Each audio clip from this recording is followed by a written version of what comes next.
Today I want to tell you a wonderful story about a very special leader named Jawaharlal Nehru. He was the first Prime Minister of India, and do you know? He loved spending time with children, just like you. Whenever Nehru met children, he would smile and listen to their stories with so much joy.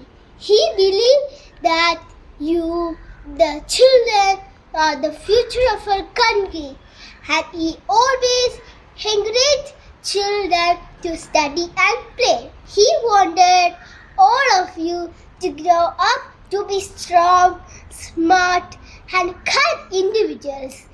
Chachaji used to play with children and taught them the importance of education. He believed in the power of laughter and happiness, and that's why he always made sure that children around him were happy and cheerful.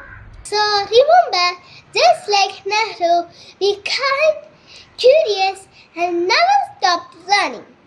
You are all very special, and you can achieve anything you set your mind to.